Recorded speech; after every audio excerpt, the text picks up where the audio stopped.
Okay, Donna, take it away. All right, hello everyone. It is so good to see all of you here today, as Sean said, dressed in green, those of you that we can see, and that's, oh my gosh, there's Mary Ann, she's green all over. Okay, I know we're all tired of the gloomy weather, but I hear sunshine is on the way, so hopefully tomorrow we'll see some of that. We have a very special Serving Up Great School Meals webinar for you today for several reasons. First of all, as we can see, it's St. Patrick's Day. We also have a special guest speaker, and we want to take a bit of time today to pay tribute to all of you for your efforts over this past year. On your screen, you should see a Zoom version of a Nutrition Services School Meals group picture. So it was pretty fun to take that yesterday, make our little sign. Felt like I was back in grade school. It was awesome. We're going to leave the picture up for a bit so you can look at it while I talk a little bit about the past year. And it has been quite a year, hasn't it? About this time a year ago, schools across Nebraska were closing and remote learning was the new normal. When that happened, what did you do? You didn't skip a beat.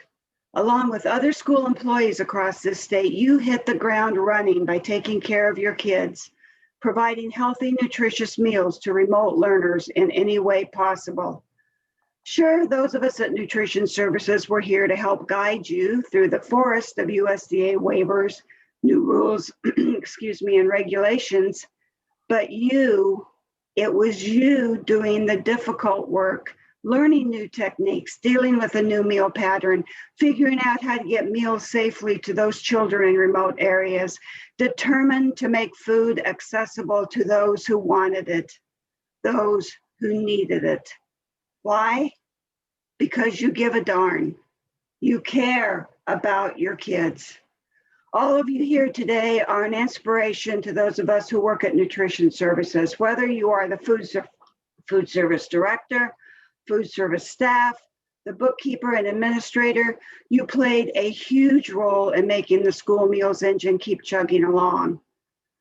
Over the past year, you have faced many obstacles and remained strong in your conviction to provide meals to feed thousands of children in Nebraska, your kids. Yep, it's been quite a year. For many of us, it has been one of the most challenging years of our lifetimes, and you came through it with flying colors. And we are prouder than you could know to work with such a group of caring, inspiring people. A heartfelt thank you from all of us to all of you.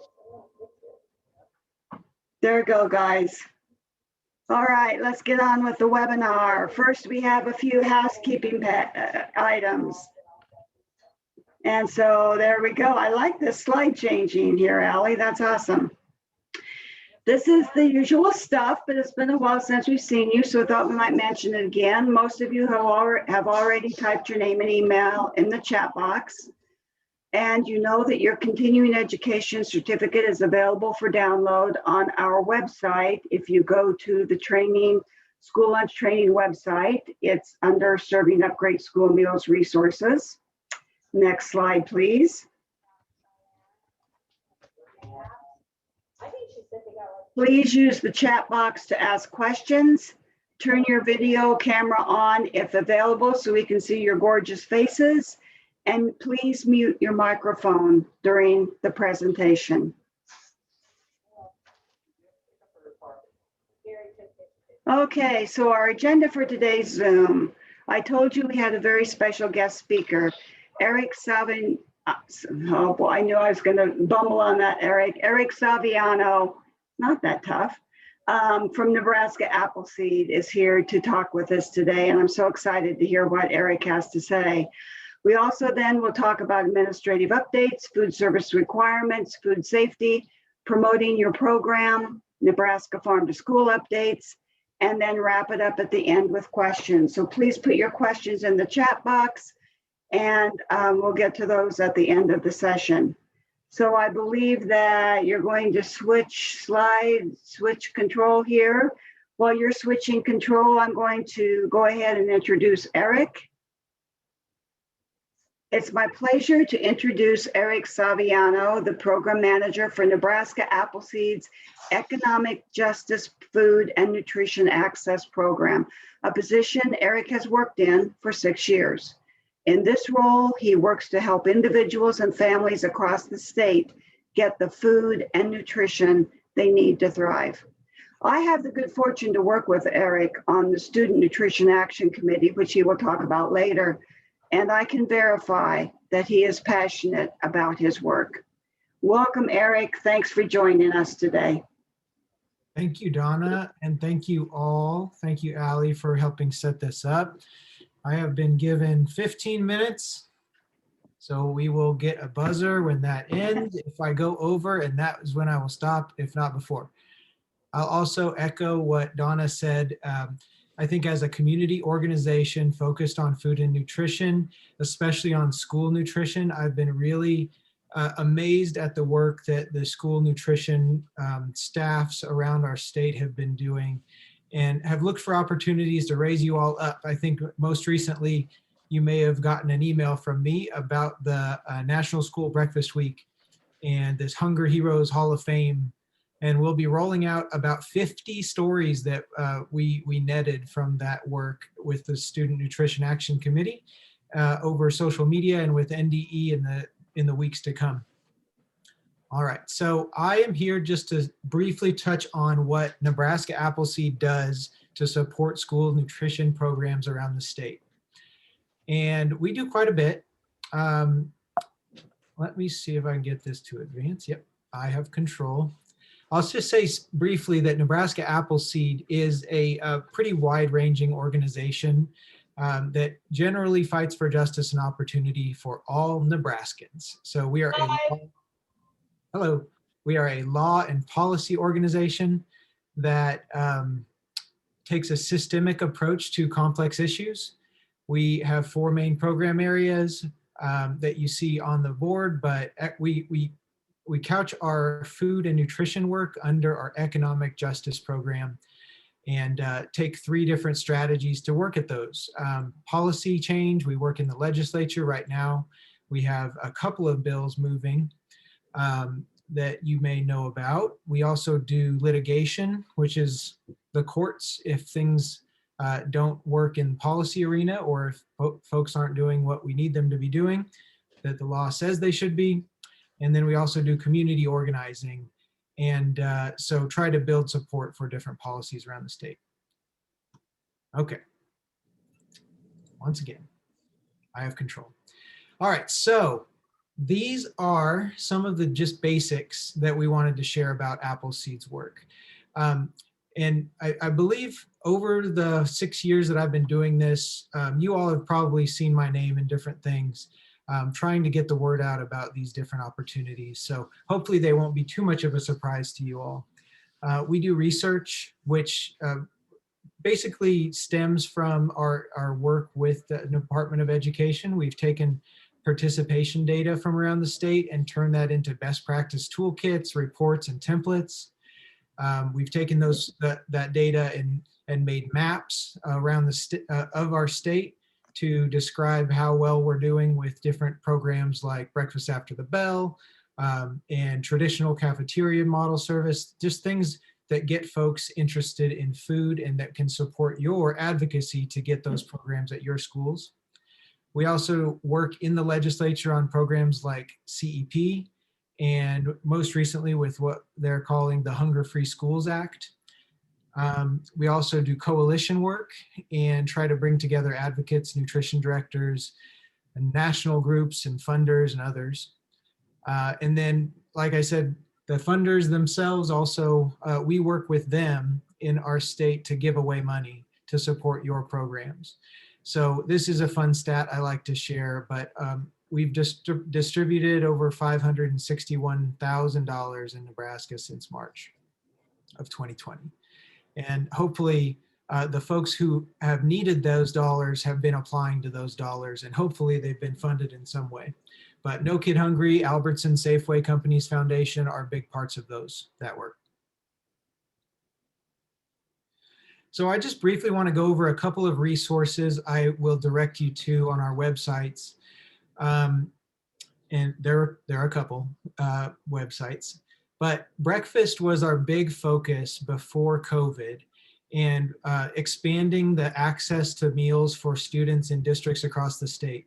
So we took the participation data, we did some surveying and talked to folks and put together a school breakfast report that compared a couple of years of data to what we're doing now. And we saw that compared to traditional breakfast models, grab and go, classroom service, and I think second chance breakfast falls under that other category. They all serve a few more people than the traditional models, but those are the least popular versions of serving breakfast in our state. So we just put some numbers to that. Hopefully it can be something that encourages folks to be thinking about those options when COVID's over. I think a lot of folks have adopted these because they've had to. And this is just one, it's a little outdated at this point, but it is a option for you to take with you and look at. Check. The gobigbreakfast.org website has also been a big place to go for resources.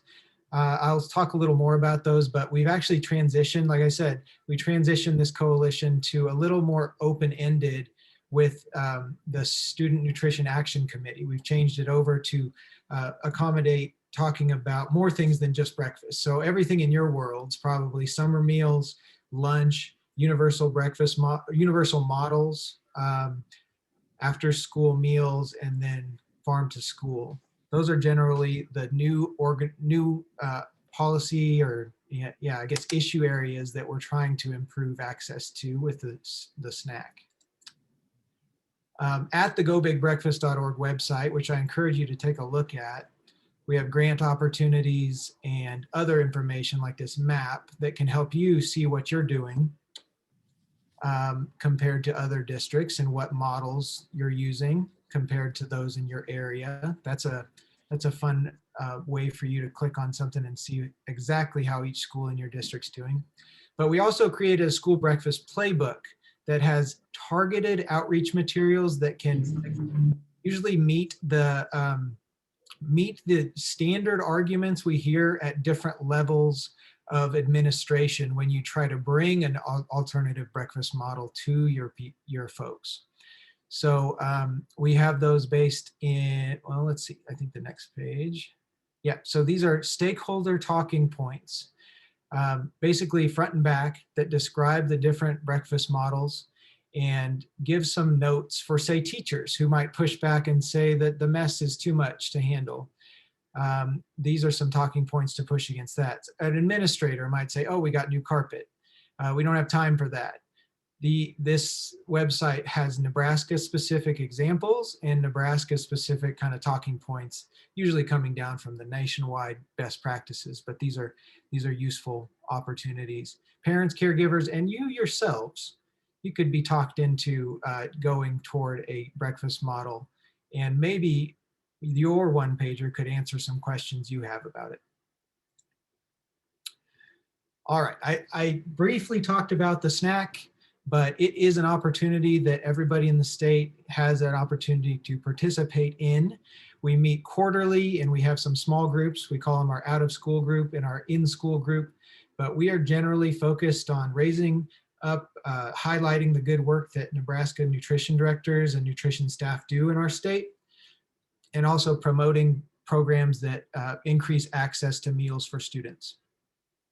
So that's big news, it's a big deal. We try to bring down Nebraska best practices, but also raise up national best practices too, with big nationwide nonprofits like No Kid Hungry and the Food Research and Action Center, folks like that. I had mentioned the grants. They are pretty awesome, and we'll continue doing that. We're actually in the middle of a closed grant opportunity that we've done some outreach for right now to try to distribute some more funds, but we'll anticipate more open opportunities where anybody in the state can apply probably over the summer. These are other opportunities that they bring. I like the Nebraska Pride. We definitely have it with the snack. Oh, I guess I wanted to show that at least 3 times in this presentation. It is a big deal. Hopefully good news for you guys. As opportunities come up, we definitely rely on NDE to share those opportunities with you all. This is one place I know that has happened before with the previous round of funding. But I guess that's one way to say that, yes, we can be a resource to you all. If you have questions, I'm available at these contact points. I am 5 minutes ahead of schedule and I'm wrapping up. So if anybody has questions, if I see one hand up, but that might be a clap because I've just done such a great job. So I'm open to questions if we want to, but I don't know if you all would like to do that now or not. Yeah, if anyone has a question for Eric, please let him have it. He's getting out of this early and we don't want that to happen.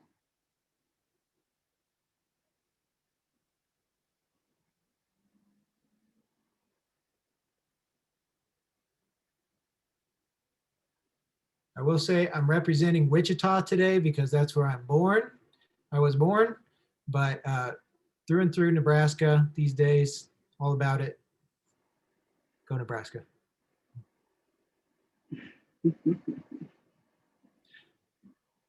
All right, well, I think these are made available, these slides and the contact info are for everybody. Go Shockers, yes. They're in the tournament. Let's see if they get anywhere. Thank you so much, Eric. We really appreciate your visit and hope you can come back and talk to us about other things. No problem. Thank you.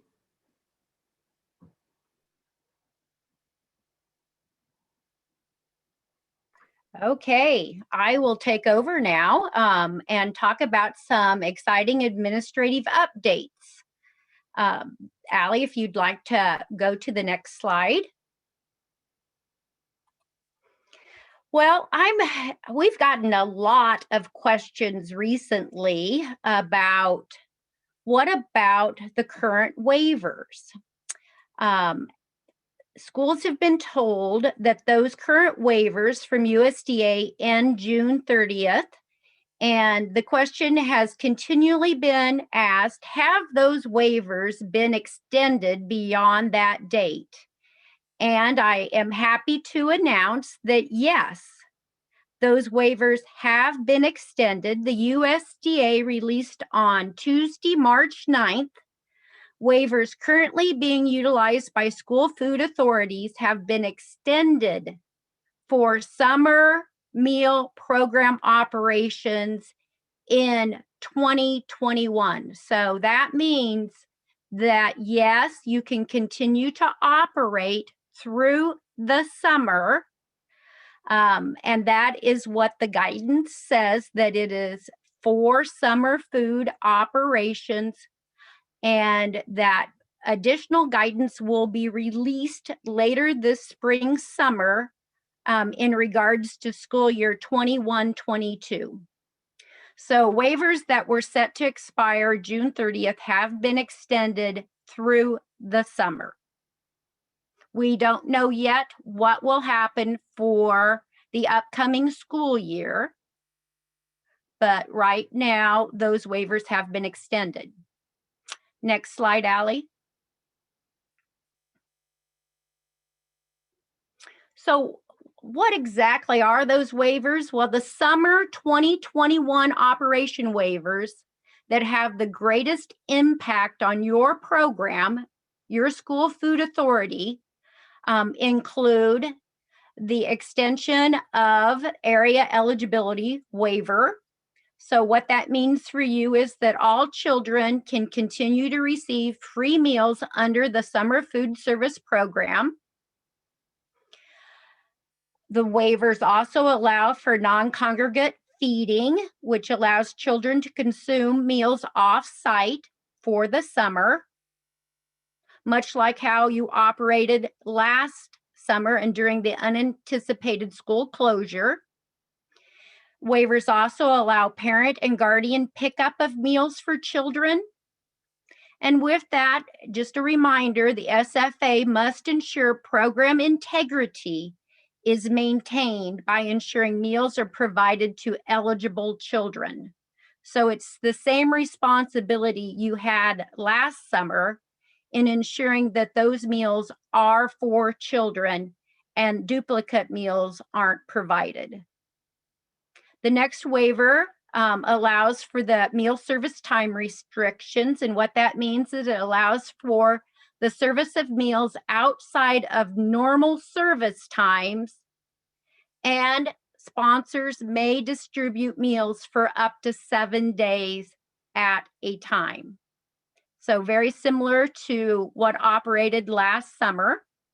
So meal pickup and distributing multiple days of meals.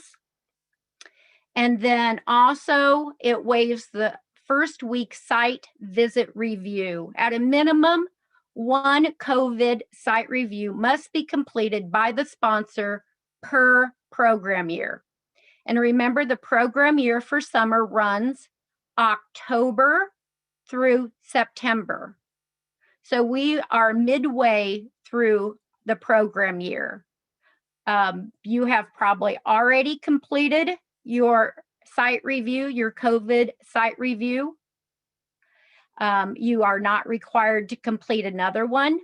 Can you complete another one? Yes, that would be encouraged if you are changing your operations for the summer from what you have operated during the school year, but it is not required. Remember, the site review is for your benefit to make sure the site is operating in compliance to the rules and regulations of the program.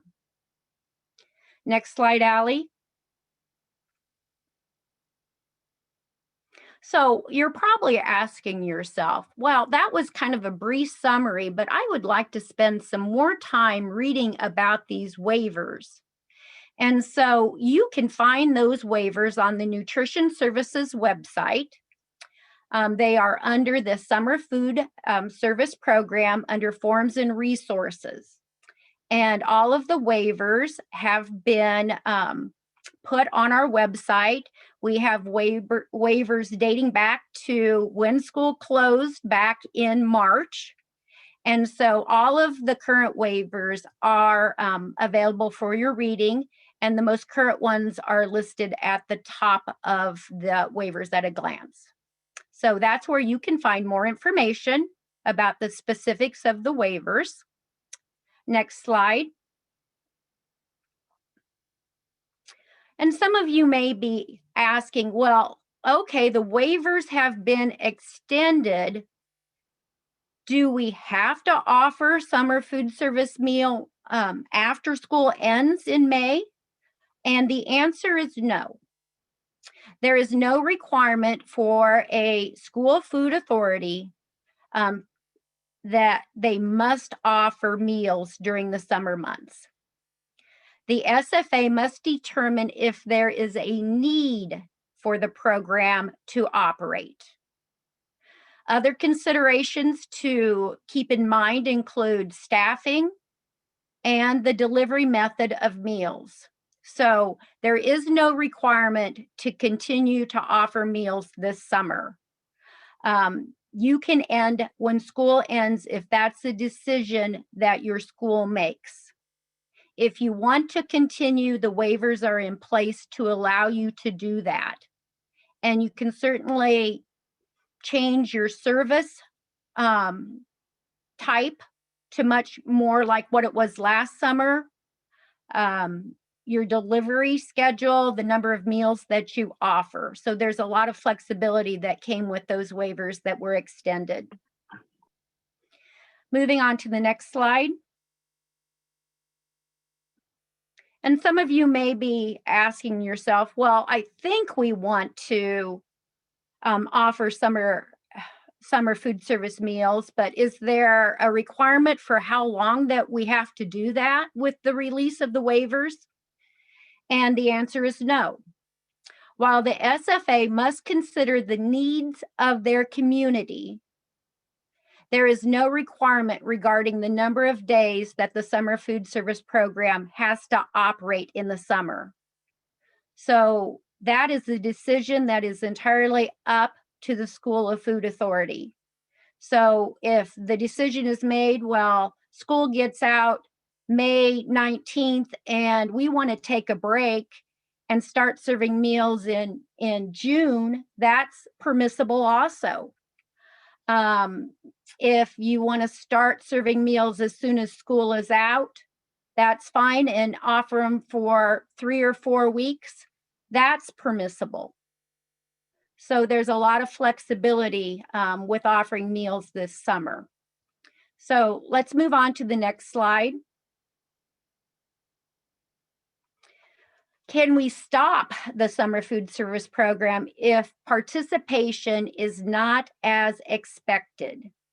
And this is another question you may be asking yourself. Well, there was a real need last summer to offer meals. I don't know what the need is this summer, but we want to go ahead and start the program. But what happens if our numbers dwindle off and it's not cost effective to have the program? Well, the answer to the question is yes, you can stop participation in the summer food service program if you find that there is no longer a need in your community. As I mentioned, there's also the flexibility to end and resume the program if needs are later determined. So for example, maybe you know that participation is going to drop off in the month of June, but you know that kids will be back and eager to participate in July. You have that flexibility to start and stop in the program. What you must do is, if you decide to stop your program after advertising and letting your community know that you are running the program, and you find the need that participation drops, you do have to inform the community that the program is ending. And then you would also notify nutrition services that the program is ending, because the dates of operation on your site application must be changed to reflect what you are actually doing. So it is a process, but it happens. It's hard to determine what needs are at this point moving forward for the summer, but there is that flexibility. So next slide, Allie. If our school food authority plans to participate in the summer food service program this summer, what do we need to do now? Well, what you need to do now is you need to complete the revised summer food service program intent survey that was sent last week to your school. That tells us your intention of participating, and it is strictly your intention. That survey went out to all authorized representatives, and it does need to come back, be returned no later than March 26th. Now, are you bound by that intent? No, that is just to give us the idea of who plans on participating. So we can pinpoint if there are needs in your community that can be met by other sponsors. The next thing that you need to do is please plan, if you intend to participate, please plan on attending one of the required Zoom summer food service program trainings that are scheduled in April. The first one is scheduled for April 14th, and that program or that Zoom training will be repeated on Tuesday, April 20th. So you only need to attend one of those trainings. And the training is to refamiliarize you with program operations, because it's been a long time since last summer. I'm sure all of you would agree with me. Last summer seems like a very long time ago. And we want to discuss with you, the different delivery method options. We want to review program requirements. So that is the purpose of the required training, to make everyone aware of what they need to do to have a successful summer food service program if they plan to operate for the upcoming summer. So more information will be sent on that training. Please mark your calendars for one of those so you plan on attending. But as I said, more information will be sent concerning that training and the Zoom link to attend. I see Katie maybe put something in the chat that, make sure that others that are involved in the summer food service program, if they can attend that training also. It's not only food service lots of times that is operating that program, it's administration, and administration needs to be aware of what the program requirements are. So as we move on to the next slide, I am going to turn it over to myself again, because I have one more slide. I'm sorry, I got ahead of myself. I forgot that I still need to mention another administrative reminder that you all need to be aware of it.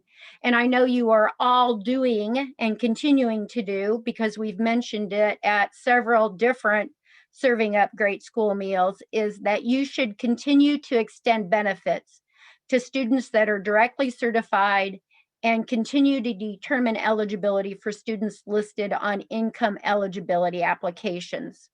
Even though those students are continuing to receive free meals under the summer food service program, it is important to continue to make those eligibility determinations. They're important because of the PEBT benefits that are ongoing through school year 2021. And we are at this point somewhat assuming that we will be operating much more normally in school year 21-22. And we want to make sure that any carryover benefits those students are eligible for do go with them into the next school year. So I think at this point, that was my last slide. So I will be turning it over to Donna. I would just like to make the point that, did you folks see that she tried to give me one of her slides? It's unfortunate I can't remember what slides I have, but thanks, Donna. Thank you, Sean.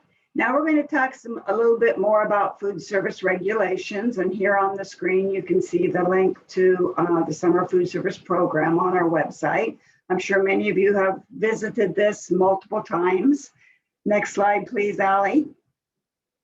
We're going to focus mostly today on production records as the materials and documents come in for the desk reviews that we're conducting this year. We're seeing some things that we want to point out to make your production records more complete. So this is a question we asked you a month ago in the previous session. Keeping complete, accurate production records is so very important for which of the following reasons?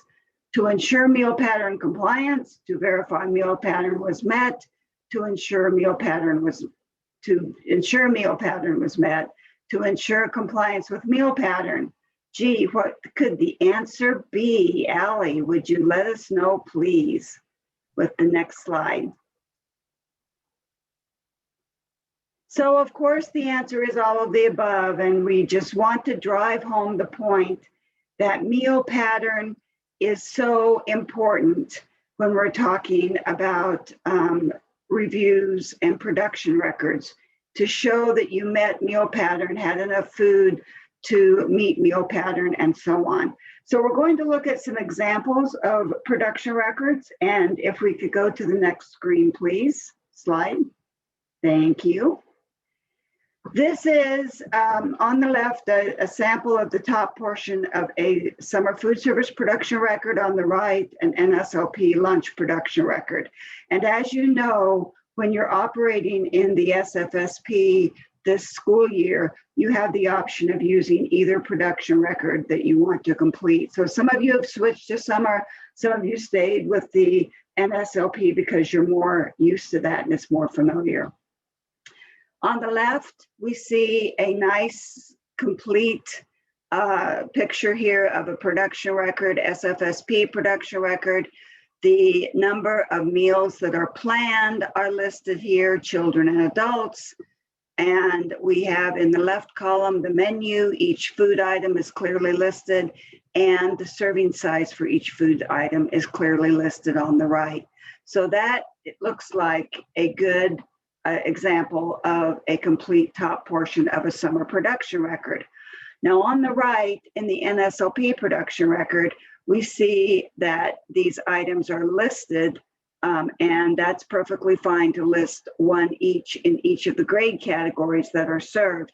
However, do you notice that the number of planned meals in total in the left top portion of the screen, the student lunches, adult lunches, that's not completed. And we don't have numbers for the categories, the grade categories either.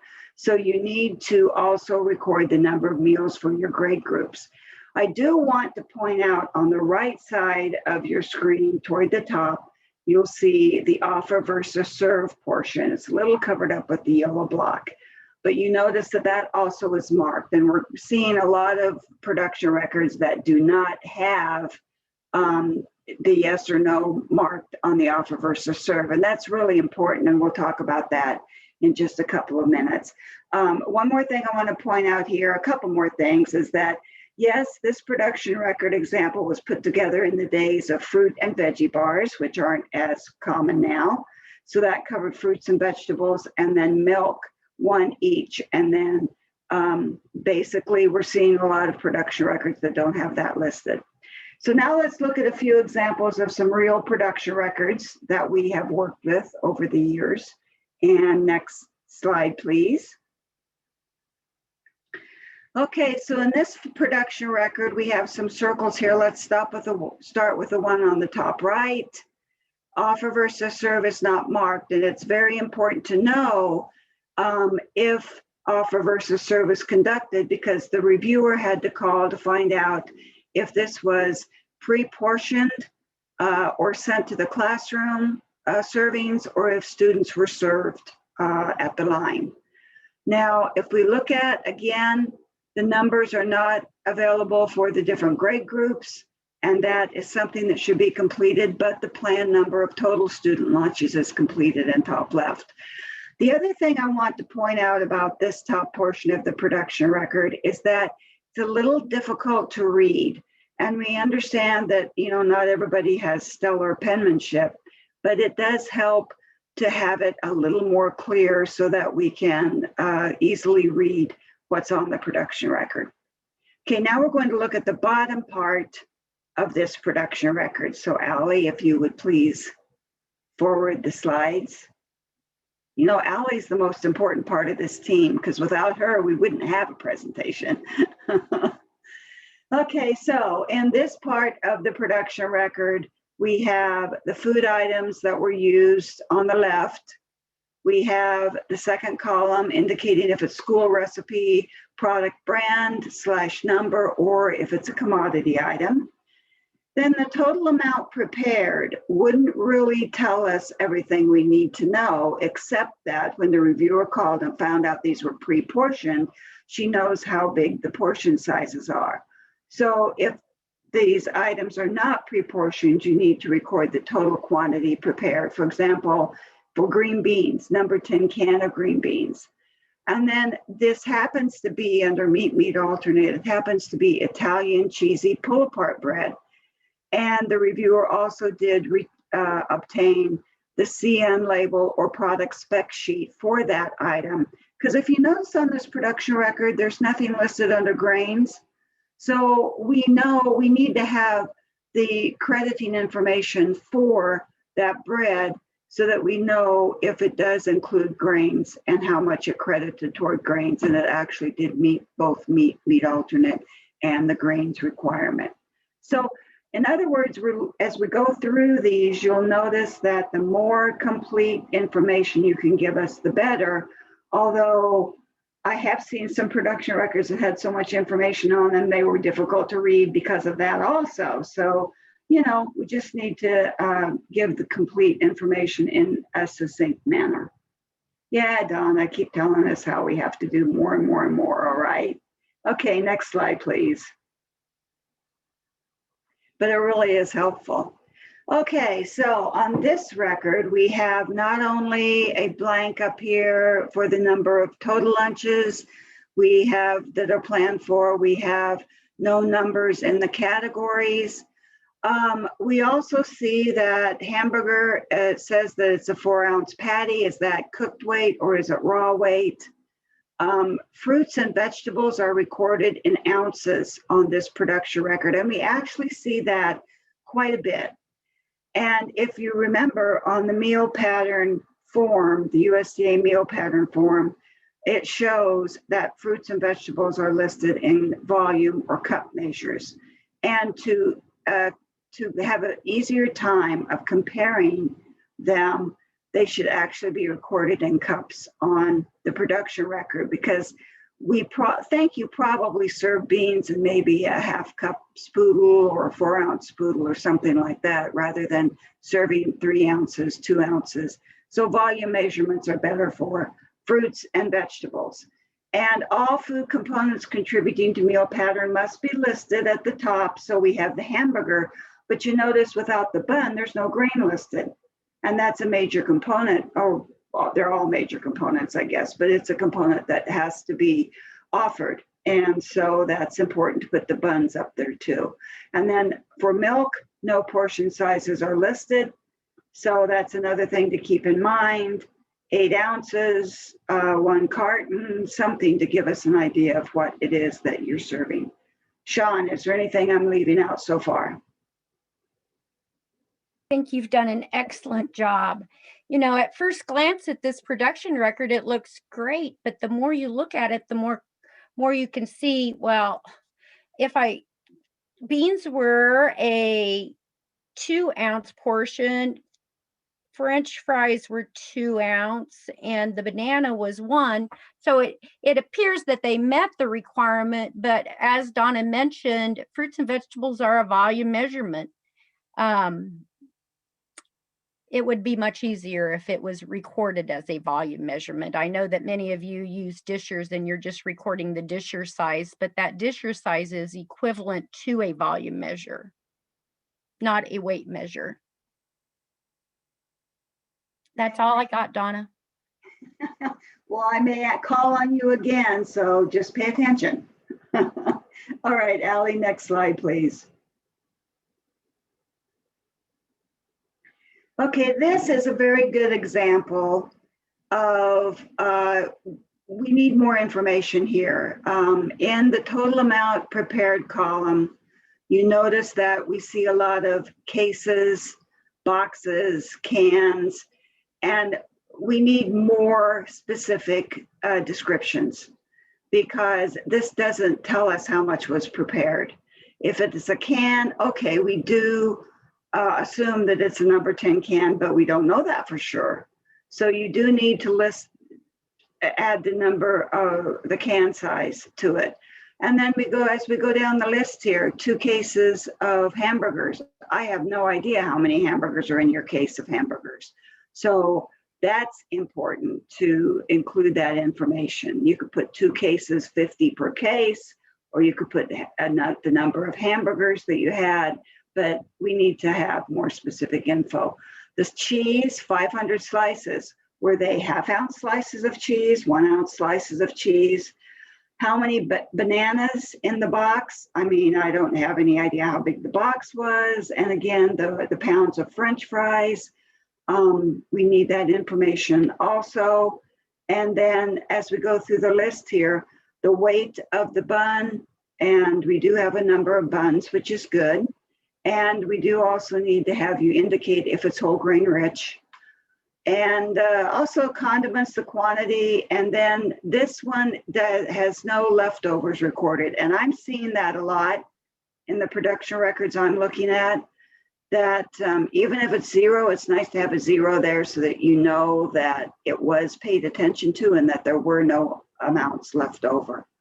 So as it says here in red, make sure all food items have been recorded and a quantity prepared has been listed.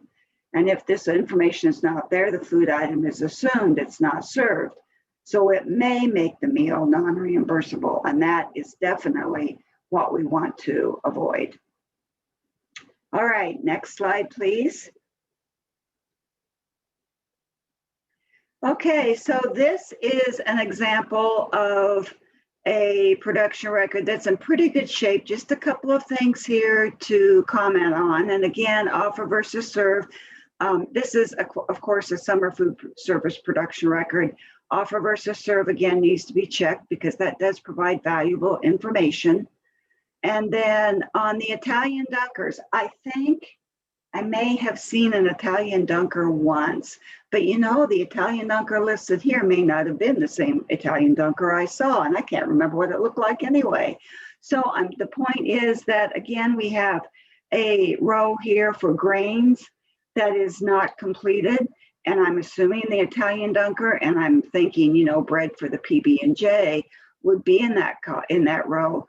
But we need to have more specific information. So we need the CN label or product spec sheet for the Italian dunkers and the school recipe for the PBJ, because as you notice up here at the top, pretty good job of listing the items and the amounts that were provided for each serving for each student. But then we have one whole PB&J sandwich, and I think in my mind that's 2 pieces of bread, but I'm not sure if it's 2 pieces of bread for everyone.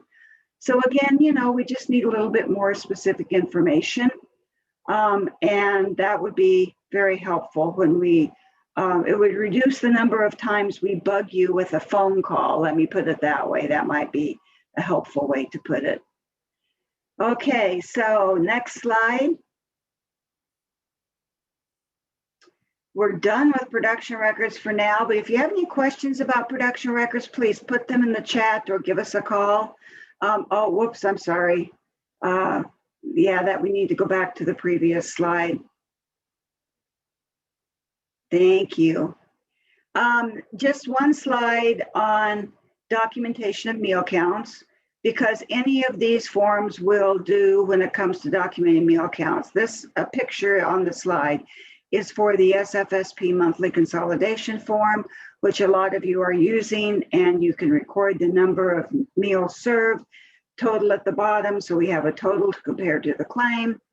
You can use the monthly meal report from your school's POS system. Since you're doing this during the school year, a lot of you are using your POS, and then some of you are still using student rosters, and that's perfectly fine, as long as they are legible and they have the total number of meals served and things are documented. All right, Allie, next slide, please. And Sean talked earlier about the site review form, and I just wanted to mention this one more time, that it must be completed by the food service director or someone else at the school who has knowledge of the program. And again, if you did complete one last summer or up until the end of September, you do need to complete another one, because the fiscal year for the summer program runs from October through September. So we need to have one completed for the 2021 school year. And it is on the summer food service website. So another important form to complete. And I think, let's turn the slide and let's see. I think Donna is done for now, and I'm going to throw this over to Beth, who's going to talk about food safety. Take it away, Beth, with that gorgeous hat. Thanks, Donna. We've been getting a lot of questions, so we're going to go over them. One question is, may we offer self-serve bars now? Allie, you want to show us the answer? Nebraska's direct health measures prohibit self-serve bars, buffets, and restaurants and bars. In phases 1 through 3, phase green, they recommend not using it, but ask your local health department. We know that if you have a really good plan, they will let you do your salad bar and your other self-serve bars. So check with your local health department.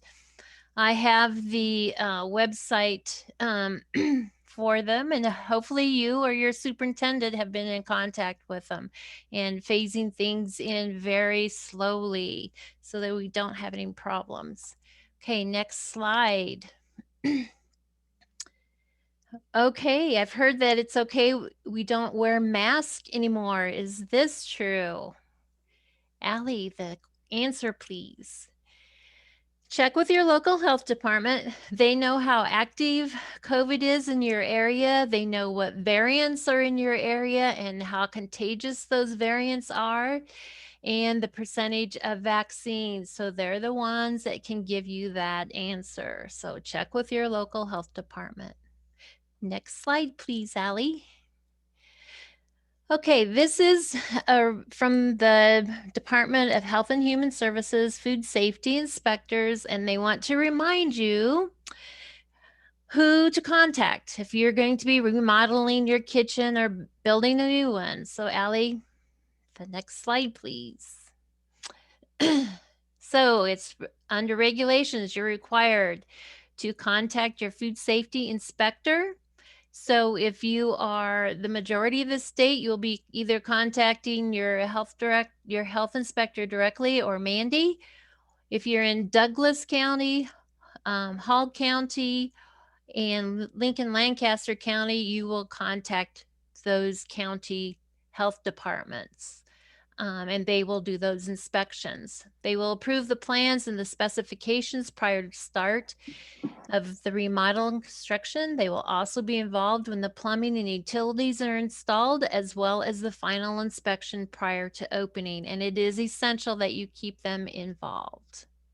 So remind your superintendents too. Okay, next question. Okay, Allie, we have a polling question. How often do you need to review your standard operating procedures for Hassep? So Allie will launch the polling question. You guys will be able to answer the question, and then we'll give you the answer.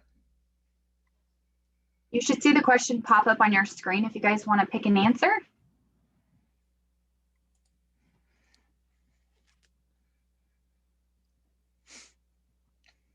About halfway there, Beth.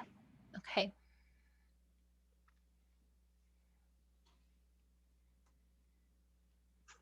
Okay. Okay, and the answer is annually. Very good. The hazardous analysis and critical control point plan must be reviewed annually. That includes the plan itself, your standard operating procedures, your corrective actions, and the processes so that you are all up to date. Next slide, please, Allie. Okay, the food safety logs must be done even though it's COVID. And the health inspectors have said that they've been missing a lot of logs for some reason. And so we're just reminding you that you need to fill out those logs, the cooking and reheating temperatures, the cooling logs, the damaged and discarded products, your refrigeration and freezers, your temperature calibration logs, receiving log, your sanitation logs, and your dishwashing temperature or sanitizer log. All of those need to be filled out and continued even during COVID. Next slide, please, Allie. Okay, we have another polling question, and Allie will be launching that, and it is, which of the following is an improper way to thaw food?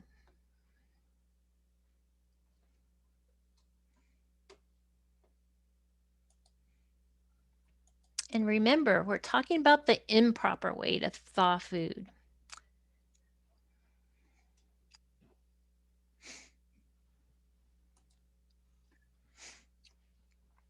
Ooh, they're quick to answer this one. Hopefully they all know it. And it was a couple of isolated spots. All right. Fine food on the counter at room temperature is not the proper way to do it. And we're reminding you this. It was observed in several schools that people were thawing food on the counter. And we want to remind you the best way to thaw food is under refrigeration. You can also do it under running water in a pan that allows the cold water to flow over the item. The water needs to be 70 degrees or lower. And you can also do it as part of the cooking method, whether it's in the oven, the microwave, the steamer, or whatever you are using to cook the food. Next question, please. All right, our last polling question. What food do I need to take the temperature of?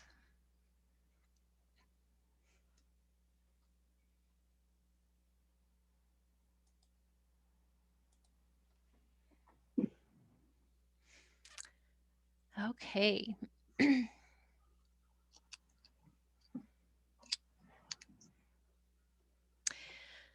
Go ahead and, are they about done? Yep. Okay. So go ahead. Correct. The time, temperature for safety foods, the TCS foods. So the time and temperature for safety foods, this includes but is not limited to beef, pork, lamb, poultry, eggs, cut or chopped fruits and vegetables, and milk. So you need to be taking those temperatures. And that is all I have. So I will be turning this over to Miss Sarah in Farm to School. Thank you. Well, I know we have a bunch of questions coming up in the chat from some of these slides. So I'll be really quick here with just some quick Farm to School updates. I wanted to let you all know we opened that Nebraska Farm to School Institute application. We'll be taking up to 8 teams on to participate in the Institute. We did extend that deadline just because I realized it lined up with so many spring breaks. And there's a lot of interest. So we wanted to make sure everyone had a chance to pull their teams together to apply for this institute. So just a few key points to address with this is that if you're interested in this application, you will need to be able to identify specific people that would be participating in the institute with you. And there needs to be at least 3 people that would be included on that application. And requirements for those roles would be that there's an administrator, the food service director, and then a 3rd person committed that could be either like a staff member, a teacher. And we are highly recommending that you connect with Extension because they are a key partner on this project. And you can have as many people listed as works for your team. More is great. Students are great. Parents, community members, board members, but we'll have room on the application for up to 7. So when you apply to participate in the Institute, you would be looking at committing about 15 hours of time the week of June 14th, and we're finalizing the schedule for those days now and the hours committed on that week. And then over the course of the school year 21-22, you'd be implementing plans that you put in place at the Institute. So you'd be doing a lot of learning and networking and strategizing within your team with the help of a coach to pull together your farm to school plan for the coming school year. And then over the course of the year, we'll provide technical assistance and be working one-on-one with you to be implementing those plans and editing as you need to go. So we're really looking at every school is unique. It's not one size fits all. It is start small, and you'll make it through into some fun and activities and some unique items for your school that will help you to have some pride and have some fun with the project. So there will be many grants available for teams that are chosen for the Institute in a range of $2,000 to $3,500. So I can provide more information on how you can use those funds. We also have that information on the grant application and on our website. So at the Farm to School page on the NDE website. So there's the update on that. You have until Sunday, 11:59 p.m. to get that application in. And then the second Farm to School update we have is the next slide there, Allie. And I just wanted to make sure and put on your radar, there's also an extension for this nomination for a Greenhouse to Cafeteria Award. And what this is one of our partners, the Center for Rural Affairs, is collaborating with FFA. Nebraska has an enormous amount of productive greenhouses in our state that are bringing food from those classroom and greenhouse production areas into the cafeteria. And they really want to celebrate and acknowledge what's happening. So there is a nomination form on their website there. I can drop that link into the chat box in a minute, but those nomination forms are due back on April 16th. So whether or not it's your school or someone in your district, school nutrition association district, or someone that you know and love that you know is doing this work and you would like to make sure they're getting acknowledged for it, please take a minute or two to nominate them. And that is all I have to offer for Farm to School right now. And I will pass it off to whoever is leading the next piece of question and answer.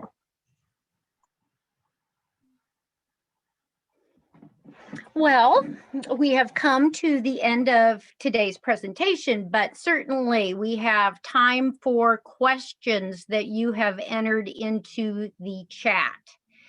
And so I will ask my coworkers to look in the chat and we will start addressing some of those questions that have come in.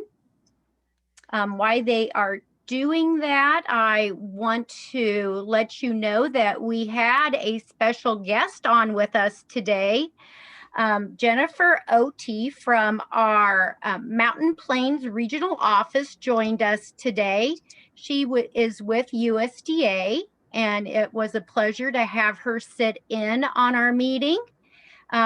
Jennifer, I know you're out there. If you want to maybe just wave at the participants that are on today, that would be great. If not, that's fine too. Oh, she's entered it in the chat. That's great. There she is. We look to Jennifer all the time for additional guidance as we try and interpret all of the different things that come down from the national office.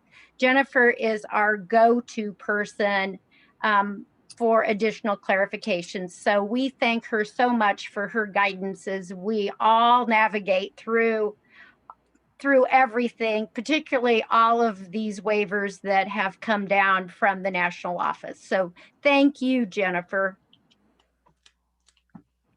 Okay, so what do we have in our chat box that we can answer? Okay, Sean, the first question that we have are, if you offer PB&Js every day as an option, do you have to put it on the bottom every day, or just the number of how many you are using every day? We have a column that we put in the numbers of PB&Js. If it is an entree option, or it's an entree choice, right? They can either have the main entree or they have the choice of taking the peanut butter and jelly. And so it's listed on the top of the production record as a choice to the entree. If you record it on another record other than the bottom of the production record, that's fine, but it does need to be listed at the top of the production record to let us know that it is an entree choice so that we're looking for it and the number that is used every day. So how you're tracking it sounds acceptable. Okay. Next question. We have one right before that, Sean. It was about using the milk recipe for recording the milk on each day's production record. I believe Elaine Berta came in with that question, wondering if it's acceptable to record something like 15% white was used, 75% chocolate, and 10% strawberry per day. Yes, as long as she has her milk recipe. That milk recipe is determined at the beginning of the school year by actually doing a physical count of milk for 5 days, or looking at five consecutive invoices, and determining your percentages, and then recording those percentages on your production record. That is acceptable. Yes. Okay. The next question, Sean, is if a school recipe was used for goulash, does each component still need to be listed on the top portion of the production record? Well, you would list goulash on the top and the serving sizes, the portion size for the different grade groups, if that varies. And then at the bottom of the production record, you would write goulash school recipe and how many you prepared that recipe for. Because then we would go back to that recipe to determine how it meets meal pattern contribution. Okay, this question is for Donna.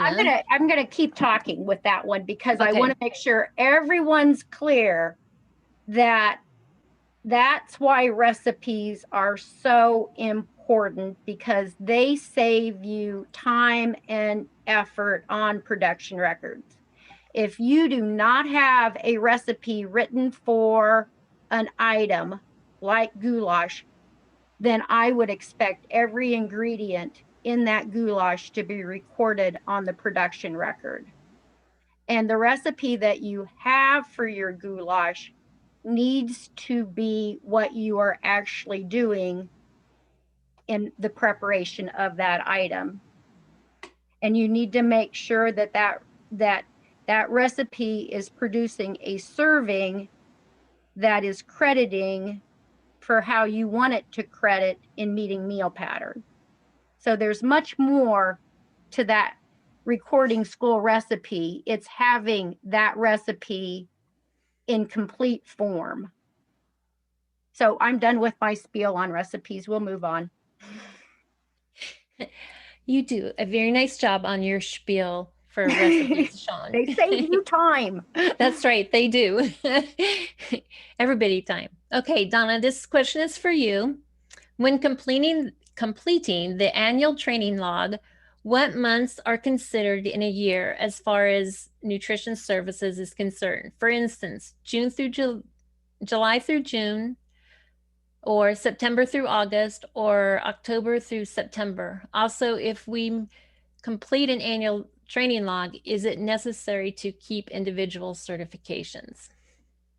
No, this is a very interesting question because I don't think I've heard this, but I understand why someone would ask us, because we are running in the summer program, which has a different yearly cycle, right? So basically though, if you don't, I would stick with the July through June, keeping track of your training, because if you move it to October through September, you're going to miss out on a couple of months where you might have received some training. So it's fine if you just stick with July through June, that cycle. We haven't talked about it. Are you guys in agreement that that's fine? Okay. And as far as keeping individual certificates, yes, you should keep what certificates you can obtain, because not all training comes with a certificate, but those that do, that's one of the benefits of keeping the certificate, so you can document the training. Even though you're keeping track of it on the annual training log. And Teresa, it sounds like you're doing an awesome job. Okay, this question is probably for Marianne or somebody that's on the Nsna board. Will we be having our annual Nsna conference this year? I haven't heard anything. Carrie has her hand up. She knows. Okay. I don't know yet, but I just, of course we want to meet in person. Everybody's ready to get back to that and everything. But the decision has not been made, and I'm sorry it's taken a while. But we are trying to follow guidance from the state health departments in the area that we're going to be at, which is 2 out there in Kearney. We're trying to follow the guidance from Nsna. And I need to speak with the conference center and see what they are doing. Can they accommodate everything that we need to follow, the guidelines that we're going to need to follow. So I'm hopefully maybe mid-April, fingers crossed, we might have some decisions made by that, but we just have to continue to follow the best practices and what's going to be the best for the health and well-being for everybody, and a lot of states are still kind of up in the air about it also, because it comes with the food show too. There's a lot of distributors that, they aren't going to be able to come because they aren't allowed to travel yet. So there's just still so many ifs about it and everything, which is very hard because we want to know now. So I will, look in your emails. We'll send out an email. We'll get some kind of communication out to everybody as soon as a decision has been made. Great Thank job, you, Carrie. Carrie. Yeah, I know that's a difficult decision. I know in our own department, we have directives about travel, and those were extended, into October. So difficult situation to navigate. But thank you. I have a quick question for, maybe it's Katie.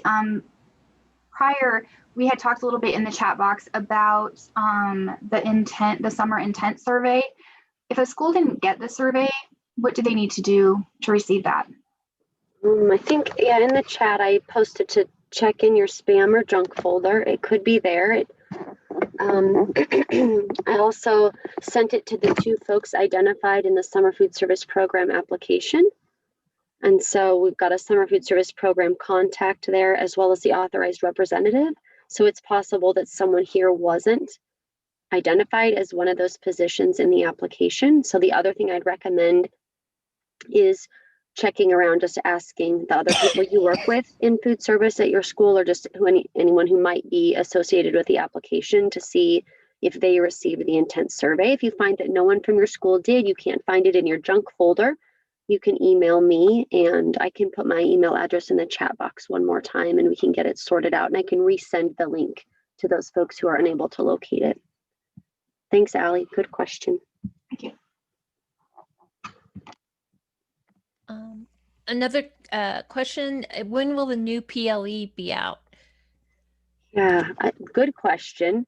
The last time we had an update call with the regional office, which is where Jennifer Odie works, we were told that the national office is very aware that getting that information distributed sooner rather than later is going to be very important for schools. Another piece of this is that I know also the national office is really working hard to design a plan to support students returning to schools. And so there are some decisions about maybe which program or programs will be options for schools. And then that might also influence the paid lunch equity piece of it. So we anticipate to receive this information in April, and hopefully that will include answers to this PLE issue.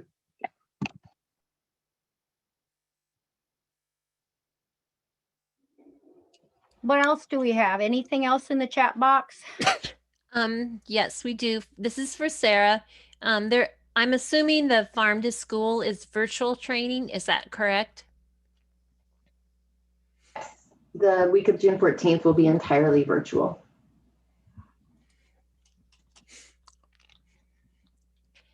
Thank you. If anything that is pre-bagged, such as lettuce, fresh vegetables, don't have to be temped, only if our staff cuts it. No, you still need to do, if it's even if it's processed in another place, you have to temp your shredded lettuce, your chopped lettuce, your processed tomatoes. So if they're cut up, or if they're sliced, diced, wedged, whatever, it has to be temped.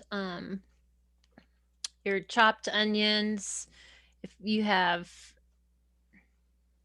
chopped radishes out there, you'd have to stick your little thermometer in one of those. If they're whole, you don't have to. I don't have any more questions. I think one just came in. We need to wait for further guidance to know if the summer food service program waiver will be extended into August. Yes, the current waivers are intended for summer operations this coming summer.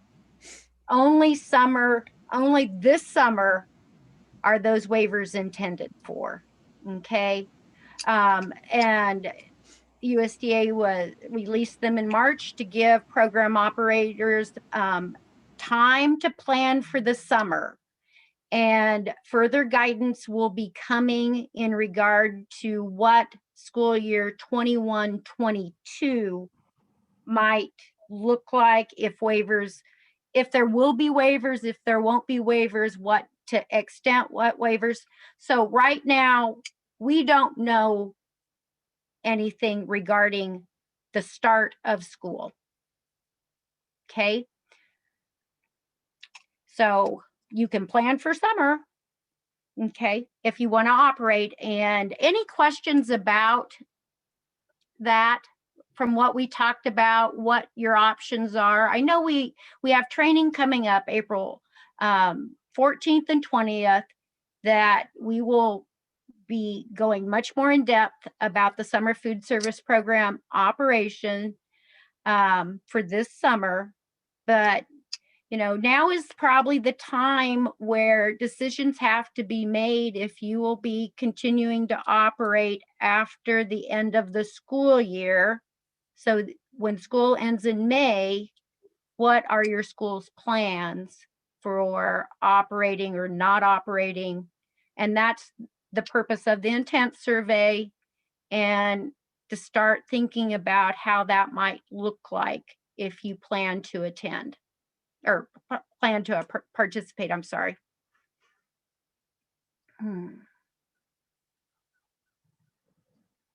Any other questions in the chat box or anything that we can answer for you at the current time? There are no more questions in the chat box at this time.